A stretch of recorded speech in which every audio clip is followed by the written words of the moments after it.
역사의 주관자이신 하나님이라는 말씀을 가지고 이 시간 함께 잠깐 살펴보도록 하겠습니다. CCM 찬양 중에 은혜라는 찬양이 있습니다. 이 찬양의 가사를 보면 역사의 주관자가 하나님이시고 이 모든 인생의 주관자가 하나님이심이 잘 드러나 있습니다. 내가 누려왔던 모든 것들이, 내가 지나왔던 모든 시간이, 내가 걸어왔던 모든 순간이 당연한 것 아니라 은혜였어. 아침에 해가 뜨고 저녁에 노을, 봄의 꽃향기와 가을의 열매, 변하는 계절의 모든 순간이 당연한 것 아니라 은혜였어. 내 삶에 당연한 것 하나도 없었던 것을. 성도 여러분, 혹시 내 인생 내가 산다, 이 말에 대해서 어떻게 생각하십니까? 내 인생 내가 산다, 이 말에 대해서 동의하십니까? 동의하지 않으십니까? 우리는 우리의 인생을 잘 살아보기 위하여서 철저히 계획하고 노력하고 일했습니다. 하지만 내 인생, 내 마음대로 되지 않습니다. 물론 개개인의 의지에 따라서 선택의 권한은 있겠지만 선택의 결과는 하나님의 뜻대로, 이 하나님의 뜻대로 우리의 인생이 움직여지는 것입니다. 즉, 하나님께서 우리의 인생의 주관자가 되시고 모든 역사의 주관자가 되신다는 것입니다. 성경을 살펴보아도 하나님께서 모든 역사의 주관자이시고 인생의 주관자이심이 기록되어져 있죠. 잠언 16장 9절 말씀에 보면 사람이 마음으로 자기의 길을 계획할지라도 그 걸음을 인도하시는 이는 여호와이시니라. 아멘. 사무엘상 2장 6절 7절 말씀에 보아도 이런 말씀이 있습니다. 여호와는 죽이기도 하시고 살리기도 하시니 수월에 내리기도 하시고 거기에서 올리기도 하시니 여호와는 가난하기도 하시고 부하기도 하시니 낮추기도 하시고 높이기도 하시는도다. 예수님께서도 이렇게 말씀하셨습니다. 마태복음 10장 29절에 보면 참새 2마리가 한 아사리온에 팔리지 않으니 그러나 너희 아버지께서 허락하지 아니하시면 그 하나도 땅에 떨어지지 아니하리라. 아멘. 인생은 자기 스스로 사는 것 같지만, 내 뜻대로 사는 것 같지만, 내 마음대로 사는 것 같지만, 사실은 인생 만사가 모두 이 하나님의 손에 달려있다는 것입니다. 우리를 살리기도 하시고 죽이기도 하십니다. 우리를 높이기도 하시고 우리를 낮추기도 하십니다. 우리 인생의 모든 길을 인도하시니가 여호와 하나님이십니다. 아멘. 참새 한 마리가 이 땅에 떨어지는 것도 하나님이 허락하지 아니하시면 떨어지지 아니한다 말씀하고 있습니다. 그러므로 살아계신 하나님께서 보이지 않는 손으로 우리 인생을 보호하시고 통치하신다는 것입니다. 우리의 작은 일이든 큰 일이든 만사를 주관하고 계심을 믿으시길 바랍니다. 아멘. 성도 여러분, 여호와 우리 하나님은 모든 역사의 주관자이십니다. 이 모든 역사의 주관자이신 하나님께서는 우리의 인생을 다스리고 계십니다. 그러므로 우리는 모든 역사의 주관자이신 이 여호와 하나님 앞에 우리의 인생을 내어 맡기고 믿음의 삶들을 살아내기 위하여서 순종하며 그 뜻 가운데 거할 수 있는 모든 성도님 다 될 수 있기를 다시 한번 주님의 이름으로 축원드립니다. 아멘. 첫째, 역사의 주관자이신 하나님. 에스더서의 내용들을 우리들이 읽다 보면 여호와 하나님께서 역사의 주관자이시고 우리 모든 인생의 주관자이심이 잘 드러나 있습니다. 특별히 역사서의 그 내용들을 읽다 보면 톱니바퀴가 맞듯이 그 모든 내용들이 딱딱 들어맞는 것을 볼 수가 있습니다. 하나님께서 역사하실 때에는 우리 인생들 가운데 역사하실 때는 분명한 목적과 분명한 뜻을 가지고 역사하십니다. 하나님께서 우리에게 역사하시는 목적이 무엇입니까? 두 가지 목적을 가지고 역사하십니다.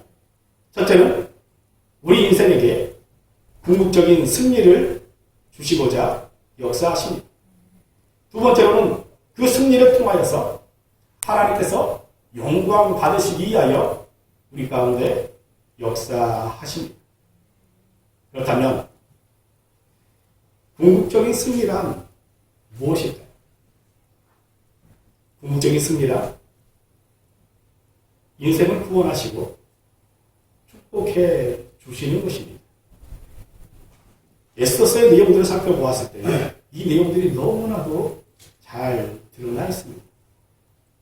성경을 많이 읽으신 분들은 이 에스더서의 내용들을 잘 알고 있을 것입니다. 그런데 잠깐 이 내용들을 요약해 드리겠습니다. BC 6세기경 유대인들이 바벨론 포로로 끌려갔습니다. 세월이 흐르고 정권이 바뀌고 메데라는 나라를 지나 바사, 페르시아 제국 시대에 이르게 되었습니다. 어느덧 70년이라는 세월이 흐르게 됩니다. 페르시아 제국의 이 고레스 왕에 의하여 고레스 칙령이 발의됩니다. 즉, 페르시아 제국에 있던 모든 유대인들을 향하여서 동국으로 돌아갈 수 있는 귀한 조치가 내려집니다. 수르바벨, 에스라, 니에미야 지도자를 통하여서 수많은 유대인들이 그들이 그리워하던 동국으로 돌아갑니다. 그렇다 할지라도 이 페르시아 제국 내에는 상당수의 유대인들이 남아 있었습니다. 이러한 상황 가운데 오늘 본문에 보면 한 사건이 등장합니다. 왕국문의 경비인이었던 이 모르드게가 이 페르시아 제국의 고위 관리였던 하만에게 잘못 보인 것입니다. 그 당시 하만이 왕국을 출입할 때 모든 사람들이 하만 앞에 무릎을 꿇고 절을 하였습니다. 그런데 이 모르드게만이 유일하게 하만을 향해 절을 하지 않았습니다. 왜 모르드게가 하만에게 절을 하지 않았을까요? 크게는 두 가지 이유가 있음을 볼 수 있습니다. 에스더서의 내용들을 읽다 보면 그가 이렇게 말합니다. 유대인들은 사람들에게 절하지 않는다. 즉, 모르드게는 사람들에게 절하는 것을 우상 숭배로 생각했기 때문에 모르드게에게 절하지 않았던 것 같습니다. 두 번째 이유는 이 하만을 향해 본문은 이렇게 말합니다. 아각 사람 하만이라 말하고 있습니다. 즉, 이 하만은 아말렉 족속의 후예였습니다. 아말렉 족속이 누구입니까? 이스라엘 백성들이 출애굽할 때, 광야를 행진할 때에 이스라엘 백성들을 향해 전쟁을 걸어왔던 민족입니다. 가장 힘들고 어려웠던 그 순간에 전쟁을 걸어왔던 민족이 아말렉 족속입니다. 모세가 손을 들면 이기고 모세가 손을 내리면 졌던 전쟁의 주체자가 이 아말렉 족속입니다. 즉, 유대인과 아말렉 족속 사이에는 큰 보이지 않는 틈이 있었던 것입니다. 여하튼 이러한 이유 때문에 모르드게는 하만에게 절하지 않습니다. 근데 이 일로 인하여서 하만이 화가 납니다. 그리고 이 모르드게를 처형할 구실을 찾습니다. 이 모르드게가 유대인이라는 사실도 그가 알게 되어지고 왕의 마음을 움직여 모르드게를 처형할 뿐만 아니라 페르시아 제국 전체 내에 있던 유대인들을 향한 학살을 허락받습니다. 하만 자신의 집안 뜰에 큰 창대를 세워놓고 모르드게를 공개 처형하고자 모든 준비를 다 하였습니다. 그런데 역사의 주관자이신 하나님께서는 이미 수년 전에 다른 두 가지를 준비해 놓으셨습니다. 첫째는 페르시아 제국 내에 왕비로 유대인 출신 에스더를 세워 놓았다는 것입니다.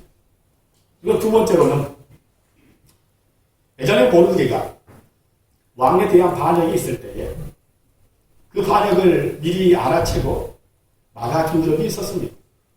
그런데 이 일로 인하여서 모르드게 그 어떠한 상도 받지 않았습니다. 다만 이 모르드게에 대한 이 사실들이 역대 일기에 기록되어져 있을 뿐이었죠. 역사의 주관자이신 하나님, 가장 결정적인 순간에 왕이 이 일을 알게 하십니다. 에스더서 6장 1절에 보면 이런 말씀이 있습니다. 그날 밤에 왕이 잠이 오지 아니하고 명령하여 역대 일기를 가져다가 자기 앞에서 읽히더니 아멘. 역사의 주관자이신 하나님께서 결정적인 순간에, 즉 유대인들을 향한 학살이 선포되어지고 죽을 수밖에 없는 그 순간에 하나님께서는 왕으로 하여금 역대 일기를 읽게 하십니다. 그리고 5년 만에 모르드게에 의하여서 왕에 대한 반역이 알려지고 막아졌다는 사실을 알게 하십니다. 왕이 이렇게 말하죠. 이 일로 인하여서 모르드게가 상을 받았느냐? 받지 않았습니다. 이에 왕은 모르드게를 치하하고 모르드게에 큰 상을 내립니다. 당연히 유대인들에 대한 호감을 갖게 되었고 왕 에스더도 유대인임을 알게 됩니다. 이 모든 게 어우러져 놀라운 하나님의 역사가 나타나기 시작합니다. 모르드게를 비롯한 모든 유대인들이 이 길 가운데 기도했고 에스더가 아하수의 왕에게 간청함으로 상황이 역전되어집니다. 오히려 하만이 역적으로 몰리게 되고 자기가 세워놓은 창대에 자기 자신이 매달리게 됩니다. 이뿐만이 아닙니다. 유대인에 대한 학살이 취소되어지고 더 나아가 그 아무도 유대인들을 건드리지 못하도록 왕의 조서가 내려집니다. 오늘 읽은 본문이 바로 그 상황들을 기록하고 있습니다. 본문 8장 10절에 보면 이렇게 말씀하고 있죠. 아하수의 왕의 명의로 쓰고 왕의 반주로 인을 치고 그 조서를 욕졸들에게 붙여 전하게 하니 그들은 왕궁에서 길러서 왕의 일에 쓰는 준말을 타는 자들이라. 아멘. 왕이 조서를 전국에 보냅니다. 어떤 내용입니까? 유대인들은 대적자들을 향하여서 대적할 뿐만 아니라 자신을 대적하는 그들을 향하여서 죽여도 좋다는 조서를 내리게 됩니다. 학살을 당하고자 했던 유대인들이 이제 오히려 대적자들을 향하여서 대적할 수 있는 근거가 마련되었던 것입니다. 이 일이 어떻게 일어났습니까? 하나님께서 역사하셨기 때문입니다. 하나님의 놀라운 역사입니다. 하나님은 이처럼 자기 백성들을 보호해 주십니다.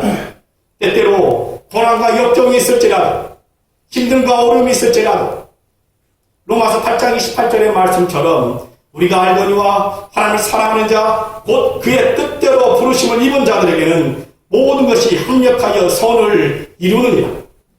결국은 모든 것이 선을 이루어 승리하게 하시는 분이 여호와 하나님이심을 기억하시길 바랍니다. 아멘. 우리가 이 땅 가운데 살아갈 때에도 때로는 힘들고 어려운 그 모든 순간순간들이 있습니다. 그 힘들고 어려운 순간순간 가운데 우리가 해야 할 것이 무엇입니까? 그러함에도 불구하고 하나님을 믿고 의지하는 것입니다.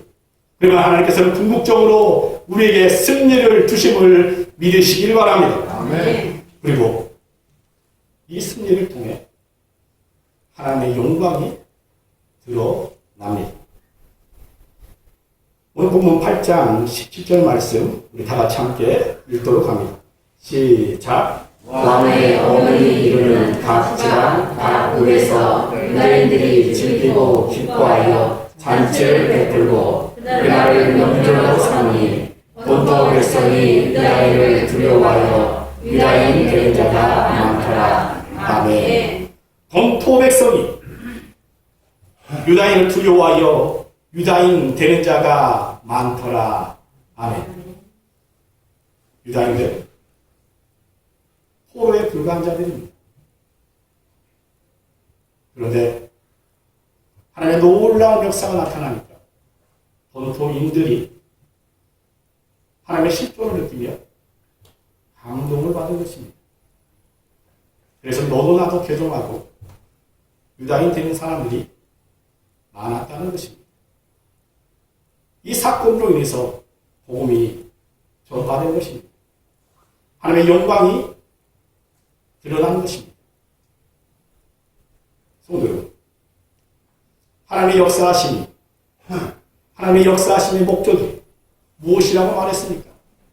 하나님의 역사하심의 목적은 우리 인간에게 궁극적인 승리를 주시는 것과 그 승리를 통하여서 하나님의 영광을 드러내는 것이라 말씀을 드렸습니다.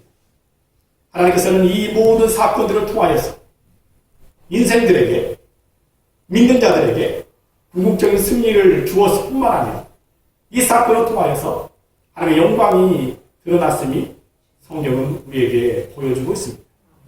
그러므로 우리도 하나님의 그 역사하심 가운데서 승리를 누리며 하나님의 영광을 드러내는 믿음의 삶을 살아내야 함도 기억하시길 바랍니다. 아멘. 둘째, 하나님의 역사하심을 믿는 성도의 자세. 이 힘든 가운데 하나님의 역사하심을 드러냈던 이 이스라엘 백성들의 믿음. 그렇다면 이 하나님의 역사를 믿는 우리들은 어떤 자세로 인생을 살아야 할까요? 여러 가지 자세가 필요할 것입니다. 몇 가지만 간추려 말씀을 드립니다. 첫째는 하나님을 의지하는 믿음이 필요합니다. 우리가 믿는 하나님, 가장 위대하시고 가장 강하신 분이라는 사실을 우리가 믿어야 합니다. 아멘. 그러므로 우리가 하나님께만 붙어 있으면 반드시 승리함도 믿으시길 바랍니다. 아멘. 두 번째로는 우리가 하나님의 뜻에 순종함이 필요합니다. 다른 말로 말하면 믿음의 정도의 길을 걷는 것입니다. 시편 1편 6절에 보면 이런 말씀이 있죠. 의인의 길은 여호와께서 인정하시고 악인의 길은 망하니까. 우리가 하나님의 말씀에 순종하여 이 믿음의 정도의 길을 걸을 때 때로는 세상의 유혹과 세상의 핍박들이 있을 수 있습니다. 그럴 때에도 불구하고 우리는 언제나 믿음의 길, 영적인 타협하지 말고 세상적 타협하지 말고 믿음의 길을 걷는 성도님 되시길 바랍니다. 아멘. 그리고 우리가 세 번째로 필요한 것은 하나님께 기도해야 합니다. 에스더 이기 가운데 유대인들을 향하여서 금식과 기도를 요청하였습니다. 에스더 본인 자신도 금식하며 기도했습니다. 하나님께서는 그들의 기도를 들으시고 놀라운 역사를 행하여 주었음을 믿으시길 바랍니다. 그리고 마지막으로 우리에게 필요한 것, 하나님을 향한 위대한 결단이 필요합니다. 우리가 에스더서를 읽다 보면 모르드게 참으로 귀합니다. 또한 유다인 백성들 참으로 귀합니다. 그런데 이 에스더의 용기 있는 믿음의 결단이 가장 돋보입니다. 우리가 잘 알고 있는 것처럼 에스더서를 읽다 보면 그 당시 왕비라도 왕의 허락이 없이는 왕에게 접근하였을 때 경비원들에게 죽임을 당할 수 있었습니다. 그런데 에스더 어떻게 합니까? 금식하며 결단합니다.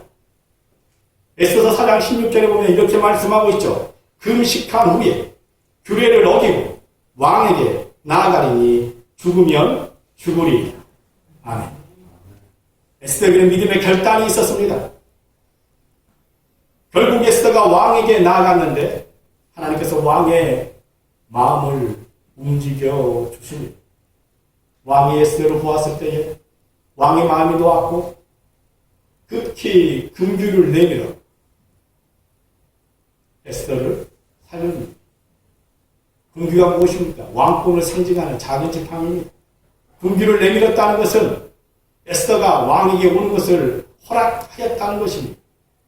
그리고 결국 왕이 에스더의 총을 들었고 놀라운 구원의 역사가 진행되어지기 시작합니다. 만약에 에스더가 자기는 왕비이고 그리고 이 모든 위험으로부터 자기는 안전할 수 있다라고 생각되었다면 혼자 살겠다고 몸을 살렸다면 어떻게 되었을까요? 하나님께서는 다른 사람을 통하여서 그 일들을 이루어 가셨을 것입니다. 성도 여러분, 하나님은 때때로 우리에게 결단을 요구하십니다. 하나님은 때때로 우리의 결단을 통해 역사하십니다. 우리가 하나님의 선한 뜻에 몸을 던질 때 하나님께서는 기뻐하시고 놀라운 역사를 이루어 주심을 믿으시길 바랍니다. 아멘. 그러므로 혹시 기도하다가 말씀을 보다가 마음에 감동이 오면 헌신하시길 바랍니다. 그러면 그 헌신보다도 더 놀라운 은혜들, 더 놀라운 크고 놀라운 역사가 나타나게 됨을 믿으시길 바랍니다. 말씀을 정리하도록 합니다. 내가 이 땅에 태어나 사는 것, 어린아이 시절부터 지금까지 숨을 쉬며 살며 꿈을 꾸는 삶, 당연한 것 아니라 은혜였어. 내가 하나님의 자녀로 살며 오늘 찬양하고 예배하는 삶, 복음을 전하는 축복이 당연한 것 아니라 은혜였어. 내 삶에 당연한 것 하나도 없었던 것은 우리의 모든 삶, 하나님의 역사 가운데 이루어지고 있음을 믿으시길 바랍니다. 그러므로 우리의 모든 삶이 하나님의 은혜임을 기억하고 순종하고 믿음의 삶을 살기로 결단하며 신앙생활을 감당하시는 모든 성도님 다 될 수 있기를 주님의 이름으로 축원드립니다. 기도하겠습니다.